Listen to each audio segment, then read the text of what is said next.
Students, आज हम ammonia बनाने की विधि पढ़ेंगे। क्या पढ़ेंगे? अमोनिया बनाने की विधि। हम पढ़ रहे थे पी ब्लॉक के तत्व, तो पी ब्लॉक में भी वर्ग 15 के तत्व, जिसमें नाइट्रोजन, फास्फोरस, आर्सेनिक, एंटीमनी और बिस्मथ था। तो आज हम अमोनिया बनाने की विधि पढ़ रहे हैं। इसके पहले हम नाइट्रोजन बनाने की विधि पढ़ चुके हैं। ये अमोनिया बनाने की विधि आज हमको पढ़ना है। तो सबसे पहले जो अमोनिया है वो नाइट्रोजन युक्त कार्बनिक पदार्थों के विघटन से बनाते हैं, अपघटन से। नाइट्रोजन युक्त कार्बनिक पदार्थ जैसे यूरिया।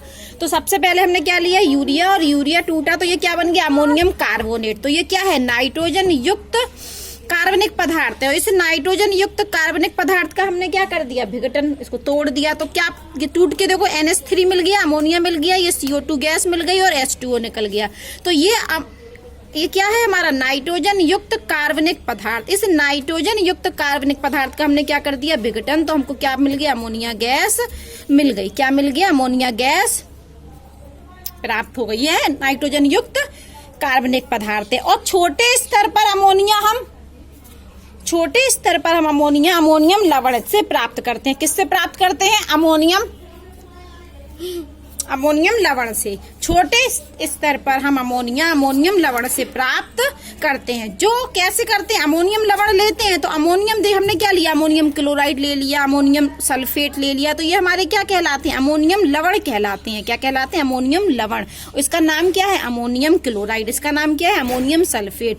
तो अमोनियम जो लवण है, इनकी क्रिया या तो हम कैल्शियम हाइड्रोक्साइड से करा देते हैं या सोडियम हाइड्रोक्साइड से करा देते हैं। तो साफ साफ लिखा है कि छोटे स्तर पर अमोनियम लवण से बनाते हैं। अमोनियम लवण से बनाते हैं। और क्या करते हैं? अमोनियम लवण की अभिक्रिया कैल्शियम हाइड्रोक्साइड या NaOH से सोडियम हाइड्रोक्साइड से कराते हैं। तो हमको क्या प्राप्त होती है? अमोनिया। इसको बैलेंस करने के लिए हमें ये दो लेने पड़ेंगे। यहाँ पर NH3 के 2 अणु बनते हैं और 2 अणु निकलते हैं हमारे जल के, और कैल्शियम क्लोराइड बनता है। और यहाँ पर क्या होता है? ये हमारा NH3 बन गया, अमोनिया बन गई, और इसके 2 अणु, यहाँ पर NaOH के 2 अणु लिए, और संग में बनता है हमारा H2O, और यहाँ पर बनता है सोडियम सल्फेट Na2SO4। तो पहला विधि क्या है अमोनिया बनाने की? नाइट्रोजन युक्त कार्बनिक पदार्थ से बना दे। उनका क्या कर दें? विघटन। जैसे यूरिया से अमोनियम कार्बोनेट बना, अमोनियम कार्बोनेट से अमोनिया बन गई। फिर हमने छोटे स्तर पे क्या करें? अमोनियम लवण ले लें, या अमोनियम क्लोराइड ले लें, या अमोनियम सल्फेट ले लें। इनकी अभिक्रिया कैल्शियम हाइड्रोक्साइड या सोडियम हाइड्रोक्साइड से करा दें। तो हमको क्या प्राप्त हो जाती है? अमोनिया प्राप्त हो जाती है। अब हम बात कर रहे हैं व्यापक स्तर पर। व्यापक स्तर पर जो अमोनिया है वो हैबर प्रक्रम से बनाई जाती है। इसमें हम क्या लेते हैं? नाइट्रोजन गैस लेते हैं और हाइड्रोजन गैस लेते हैं, और अमोनिया गैस बन जाती है। लेकिन यहाँ पर कंडीशन है यहाँ पर कि नाइट्रोजन और हाइड्रोजन गैस अमोनिया का निर्माण करता तो है, लेकिन फिक्स है कि तापमान कितना होना चाहिए? 773 केल्विन, और दाब कितना होना चाहिए? 200 एटमॉस्फेयर।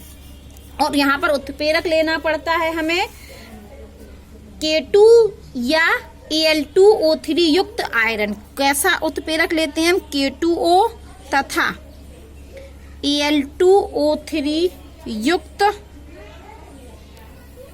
आयरन ऑक्साइड, ये उत्प्रेरक लेते हैं हम। ठीक है। तो अमोनिया गैस लेते हैं और नाइट्रोजन और हाइड्रोजन गैस लेते हैं, तो हमारा क्या बन जाता है? अमोनिया प्राप्त हो जाती है। लेकिन हमें यहाँ पर फिक्स है कि तापमान कितना रखना पड़ता है? 773 डिग्री, और दाब कितना रखना पड़ता है? 200 एटमॉस्फेयर, और उत्प्रेरक क्या रखना पड़ता है? K2O तथा Al2O3 युक्त आयरन ऑक्साइड।